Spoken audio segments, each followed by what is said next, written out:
ఈరోజు మనం సీత వాళ్ళ ఇంట్లో ఉన్నాం. ఇక్కడ సీత, చిన్ని వాళ్ళ నాన్నగారు నిద్రపోతూ ఉన్నారు. ఇక్కడ ఆవు ఆకలితో అరుస్తూ ఉంటుంది. ఓంబో ఓంబో. అబ్బా సీత, అరుస్తుంది చూడు. అరే, నన్ను అసలు ఎవరు కూడా ప్రశాంతంగా పడుకోనివ్వరు. చిచ్చి. అలా చిన్ని వాళ్ళ నాన్నగారు తిడుతూ ఉంటారు. ఇక్కడ సీత ఏమీ పట్టించుకోకుండా గాఢ నిద్రలో ఉంటుంది. అంతలో చిన్నికి మెలకువ వస్తుంది. అయ్యో పాపం, ఆవు అరుస్తున్నట్టుంది. పాపం ఆకలిగా ఉందనుకుంటా. అలా అంటూ మంచం దిగి ఆవు దగ్గరికి వస్తుంది. ఏ ఆవు, అలా గట్టిగా అరవకు, మమ్మీ వాళ్ళు లేస్తారు. నువ్వు అరిచి బాగా డిస్టర్బ్ చేస్తున్నావు. నీకు ఆకలిగా ఉంది కదా, సరే నేను నీకు గడ్డి వేస్తాను. అలా చిన్ని ఆవుకి మేత వేస్తుంది. అంతలో అటుగా మున్ని వస్తూ ఉంటుంది. మున్ని రావడం చిన్ని చూస్తుంది. అరే ఏంటి మున్ని, ఇంత ఉదయాన్నే వచ్చావు? ఏం లేదు చిన్ని, ఎలాగో స్కూల్ లేదు కదా, మనం ఆడుకోవచ్చని వచ్చాను. అవునా, మమ్మీ వాళ్ళు ఇంకా లేవలేదు. సరే మనం వెళ్ళి ఆడుకుందాం పదా. చిన్ని, మరి జున్ను కూడా మనతో ఉంటే చాలా బాగుంటుంది కదా, భలే నవ్విస్తాడు తన మాటలతో. అవును మున్ని, సరే అయితే ఒక పని చేద్దాం, మన ఇద్దరం గీత ఆంటీ వాళ్ళ ఇంటికి వెళ్ళి జున్నుని తీసుకుని వద్దాం పదా. అలా చిన్ని మున్ని ఇద్దరు కలిసి గీత వాళ్ళ ఇంటికి వెళ్తూ ఉంటారు. ఇక్కడ గీత వాళ్ళ ఇంట్లో కూడా అందరూ నిద్రపోతూ ఉన్నారు. ఇక్కడ జున్ను మాత్రం లేచి స్కూటీ ఎక్కి ఆడుతూ ఉంటాడు. అంతలో చిన్ని మున్ని ఇద్దరు గీత వాళ్ళ ఇంటికి వస్తారు. జున్ను స్కూటీ ఎక్కి ఆడుకోవడం చూస్తారు. మున్ని, అటు చూడు, మన జున్ను స్కూటీ ఎక్కాడు. అక్కడ నుండి కింద పడిపోతాడేమో, పదా వెళ్ళి చూద్దాం. ఏ జున్ను, అలా ఏంటి స్కూటీ ఒక్కడివే ఎక్కి కూర్చున్నావు? అరే, కింద పడిపోతావు. నువ్వు ఇలా స్కూటీ ఎక్కి ఆడుతూ ఉంటే గీత ఆంటీ వాళ్ళు ఏం చేస్తున్నారు? మమ్మీ వాళ్ళు నిద్రపోతున్నారు. మున్ని అక్క, చిన్ని అక్క, మీరేంటి ఇంత ఉదయాన్నే ఎక్కడికి వచ్చారు? ఏం లేదు జున్ను, ఈరోజు మాకు హాలిడే కదా, అందుకని ఆడుకుందామని వచ్చాం. నేను నిన్ను తీసుకొని వెళ్దామని మున్నితో కలిసి వచ్చాను. పదా వెళ్ళి మా ఇంటి దగ్గర ఆడుకుందాం, సరేనా జున్ను? సరే చిన్ని అక్క, కానీ నాకు స్కూటీ అంటే ఇష్టం. ఒకసారి స్కూటీ మీద తిరుగుతాను, మీరు నెడతారా? అలా తిరుగుతాను.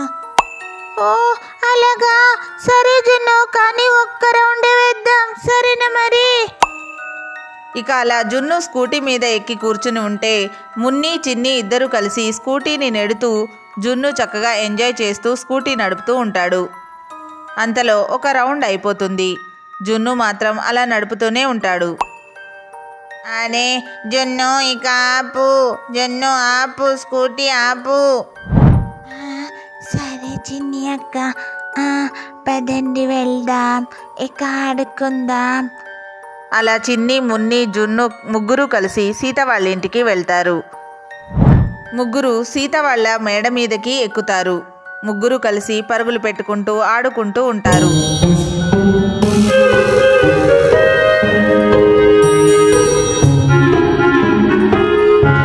అంతలో చిన్ని కాలు జారి మేడ మీద నుంచి పడిపోతుంది. Mummy mummy, daddy daddy. అప్పుడే మున్ని జున్ను ఇద్దరు కలిసి మేడ దిగి వచ్చి సీతను, చిన్ని వాళ్ళ నాన్నగారిని పిలుస్తూ ఉంటారు.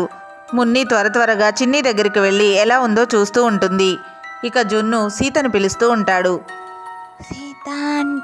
సీత ఆంటీ, చిన్నికి దెబ్బ తగిలింది. ఏంటి జున్ను, ఏమైంది? దెబ్బలెవరికి తగిలాయి? చిన్ని అక్క కింద పడింది, దెబ్బలు తగిలాయి. వామ్మో, చిన్నికి దెబ్బలు ఎలా తగిలాయి? అసలు ఏం జరిగింది? పద జున్ను, వెళ్ళి చూద్దాం. అలా సీత పరిగెత్తుకుంటూ వస్తుంది. ఇక్కడ చిన్నికి మోకాలికి బాగా దెబ్బ తగిలి ఉంటుంది. బాగా ఏడుస్తూ ఉంటుంది. ఆ, ఆ, చిన్ని, ఏం జరిగింది? ఈ దెబ్బలు ఎలా తగిలాయి? సీత ఆంటీ, మరేమో మేము మేడ మీదకి ఎక్కి ఆడుకుంటూ ఉంటే చిన్ని కాలు జారి కింద పడిపోయింది. ఏంటి, మేడ మీద నుంచి కింద పడిందా? ఏమండి ఏమండి, త్వరగా రండి, చిన్నికి దెబ్బ తగిలింది. ఓ ఓ ఏంటి? చిన్ని చిన్ని, నీకేమైంది? అయ్యయ్యో సీత, త్వరగా చిన్నిని లోపలికి తీసుకునిరా, నేను డాక్టర్కి కాల్ చేస్తాను. అలా చిన్ని వాళ్ళ నాన్నగారు డాక్టర్కి కాల్ చేస్తారు. ఓ హలో డాక్టర్, ఓ మా చిన్ని మేడ మీద నుంచి కింద పడింది, మీరు త్వరగా రాగలరా? కృష్ణ, నేను ఎమర్జెన్సీ ఆపరేషన్ థియేటర్లో ఉన్నాను. మీరు మీ పాపని హాస్పిటల్కి తీసుకుని రండి, అక్కడ మా నర్స్ ట్రీట్మెంట్ ఇస్తుంది. అలా డాక్టర్ కాల్ కట్ చేస్తారు. అయ్యయ్యో సీత, డాక్టర్ గారు ఎమర్జెన్సీలో ఉన్నారంట, మనం త్వరగా చిన్నిని హాస్పిటల్కి తీసుకుని వెళ్ళాలి. అలా చిన్ని వాళ్ళ నాన్నగారు స్కూటీ స్టార్ట్ చేస్తారు. త్వరగా అండి, త్వరగా మనం చిన్నిని తీసుకుని వెళ్దాం. మున్ని, జున్నుని జాగ్రత్తగా ఇంటికి తీసుకువెళ్ళి గీతకి అప్పగించు. సరే సీత ఆంటీ, చిన్ని నువ్వు ఏడవకు, నొప్పి తగ్గిపోతుంది. ఇక అలా సీత, చిన్ని వాళ్ళ నాన్నగారు చిన్నిని తీసుకుని హాస్పిటల్కి వెళ్తారు. డాక్టర్ డాక్టర్, మా చిన్ని మేడ మీద నుంచి కింద పడింది, త్వరగా చూడండి. మీరేం కంగారు పడకండి, నేను చూసుకుంటాను. మీరు వెళ్ళి అలా కూర్చోండి. నర్స్, ఆ ఇంజెక్షన్ ఇలా అందుకోండి. అలా డాక్టర్ గారు చిన్నికి ఇంజెక్షన్ ఇస్తారు. చిన్నికి నర్స్ డ్రెస్సింగ్ చేస్తారు. నర్స్, ఇక నువ్వు ఈ పాప వాళ్ళ పేరెంట్స్ని పిలువు. అలా నర్స్ సీత వాళ్ళని పిలుస్తుంది. సీత, చిన్ని వాళ్ళ నాన్నగారు డాక్టర్ దగ్గరికి వస్తారు. ఏం పర్వాలేదండి, పాపకి ఇప్పుడు అంతా ఓకే. ఇక మీరు ఇంటికి తీసుకుని వెళ్ళొచ్చు. 2 రోజుల్లో అంతా నయమైపోతుంది. కొంచెం పెయిన్స్ ఉంటాయి, పెయిన్ కిల్లర్స్ యూజ్ చేయండి. అలాగే డాక్టర్, థ్యాంక్ యూ. అలా చిన్నిని తీసుకుని వాళ్ళు ఇంటికి వెళ్తారు. ఫ్రెండ్స్, చూశారు కదా, ఇదే ఈరోజు మా వీడియో కనుక మీకు నచ్చినట్లయితే తప్పకుండా లైక్ చేయండి. ఇంకా మా ఛానల్ని సబ్స్క్రైబ్ చేసుకోండి. Thank you for watching this video.